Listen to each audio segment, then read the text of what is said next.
తెలియట్లా 25 సంవత్సరాలు. కానీ వీళ్ళు 25 సంవత్సరాల్లో చేసినటువంటి ఉద్యమాలు కనుక మనం చూసినట్లయితే ఒళ్ళు ఉత్తపడుచుకుంది అని చెప్తాం.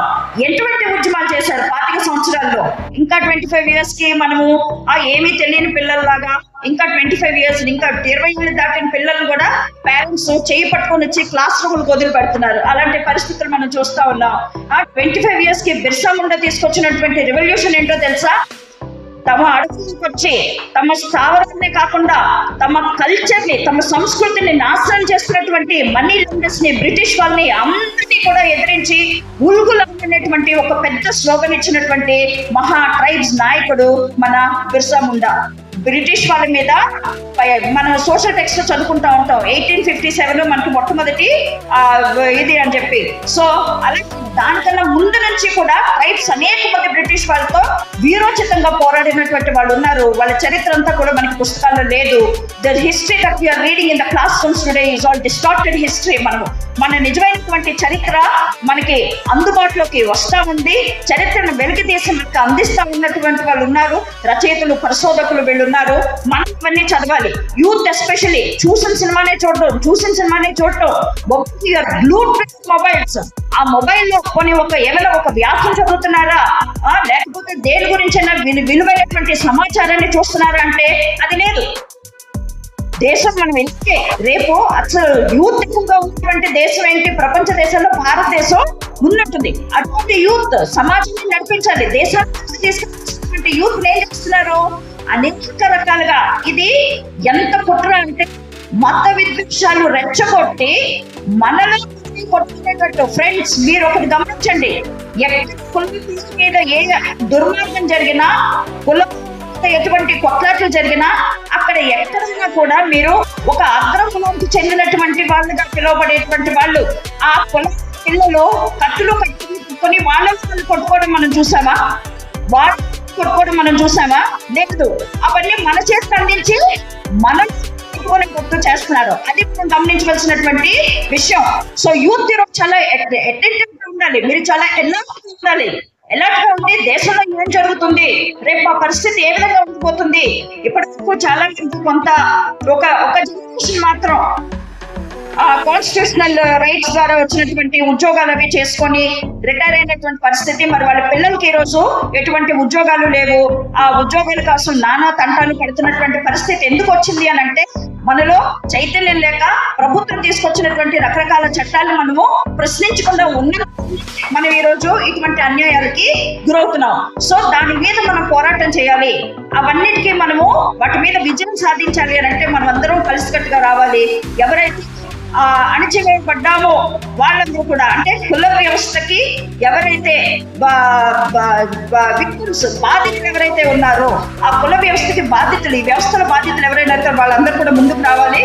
అలాగే మనకి ఇంకొకరు చూసుకుంటే అయ్యన్ కాళీ అన్న ఆయన సెల్ఫ్ రెస్పెక్ట్ మూవ్మెంట్ కి తీసుకొని వస్తారు.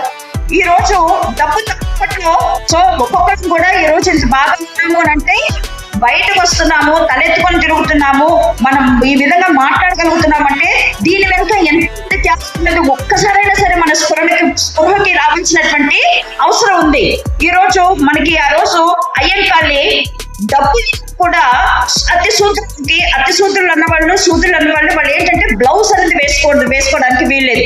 సో బ్లౌజ్ వేసుకోవడం కోసం ఆయన ఒక పెద్ద ఉద్యమాన్ని చేశాడు. సో ఆ ఉద్యమానికి అనేక మంది స్త్రీలు పాల్గొన్నారు.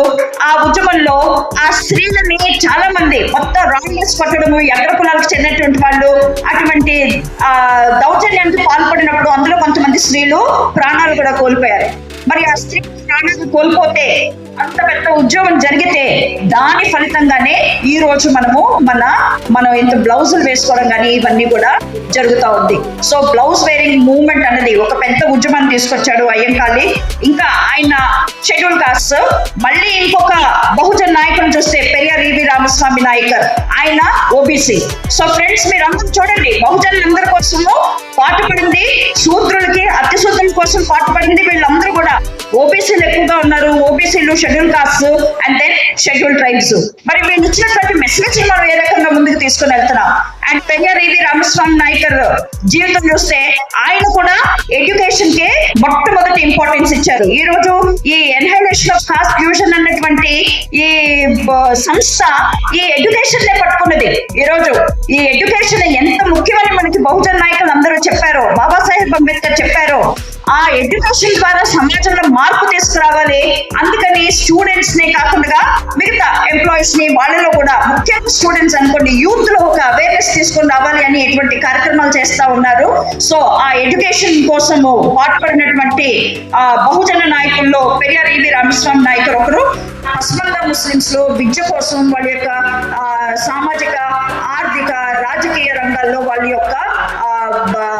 డెవలప్మెంట్, వాళ్ళ అభివృద్ధి కోసం పాటుపడినటువంటి వ్యక్తి. సో ఫ్రెండ్స్, వీళ్ళ జీవితాల తర్వాత మనకి బాబాసాహెబ్ అంబేద్కర్. సో వీళ్ళందరి జీవితాలని కనుక బాబాసాహెబ్ అంబేద్కర్ జీవితం గురించి ఇంకా మాట్లాడతారు. సో వీళ్ళందరి జీవితాలని చూస్తే మనకు అర్థమైనటువంటి విషయాలు ఏంటంటే, ఒకటి, వీళ్ళు ఉద్యమాన్ని ప్రారంభించి ఉద్యమాన్ని నడిపిస్తూ ప్రతి ఒక్కరు కూడా ఇప్పటి వరకు మనం మాట్లాడుకుంటున్న వాళ్ళందరూ మాట్లాడుకోలేని నాయకులు అందరూ కూడా జీవితాంతం వాళ్ళు అంటే వాళ్ళు బ్రతుకున్నంత కాలం చనిపోయే వరకు కూడా వాళ్ళు అదే ఉద్యమాన్ని వాళ్ళు కొనసాగించారు.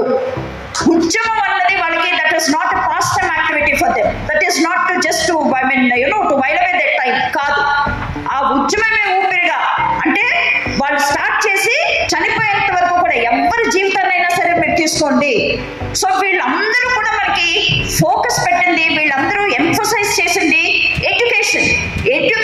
విద్య లేకపోతే మనము అంటే దానికి విద్య అన్నది చాలా ముఖ్యమని ఈ బహుజన నాయకులు అందరూ చెప్పడం మనము చూస్తాం. కాబట్టి ఇక్కడ చూస్తే మనం ఏంటంటే, మనకి వచ్చారు మీరందరూ, I really appreciate you all. Women ని కూడా ఇటువంటి సామాజిక ఉద్యమాల్లో భాగస్వాముల్ని చేయాలి.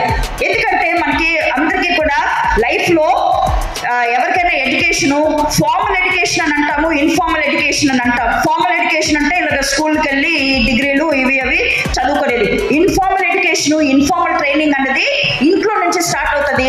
వెరీ పవర్ఫుల్ ట్రైనింగ్, అది మనిషిని నడిపిస్తుంది. సో మరి ఆ విధంగా నడిపించేటప్పుడు తల్లి దగ్గర నుంచి బిడ్డ అనేక విషయాల్ని నేర్చుకుంటాడు.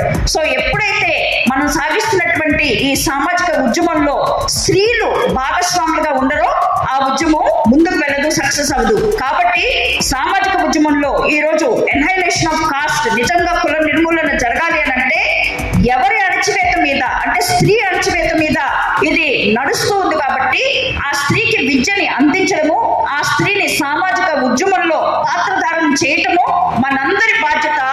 భారతదేశంలో స్త్రీవాద ఉద్యమం గురించి మనం మాట్లాడుకుంటే దానికి పైనర్స్ గా మనము మన సావిత్రిబాయి పూలేని మనము చెప్పుకోవచ్చు. అటువంటి మహాతల్లి, మహానాయకురాలు మనకి ఇచ్చినటువంటి సందేశాన్ని మనం తీసుకొని మన ఇంట్లో ఉన్నటువంటి విమెన్, మన సిస్టర్స్, మన మదర్స్, మన కజిన్, వీళ్ళందరినీ, స్త్రీలు ఎవరైతే ఉన్నారో వాళ్ళందరినీ కూడా ఉత్తేజపరిచి వాళ్ళందరినీ మోటివేట్ చేసి సామాజిక ఉద్యమంలో భాగస్వాములు చేయాలని, ఆ రోజే మనం అనుకున్నటువంటి విధంగా కుల నిర్మూలన జరుగుతుందని చెప్పి ఈ అవకాశాన్ని నాకు ఇచ్చినందుకు మీ అందరికీ నా జైభీం తెలియజేస్తాను.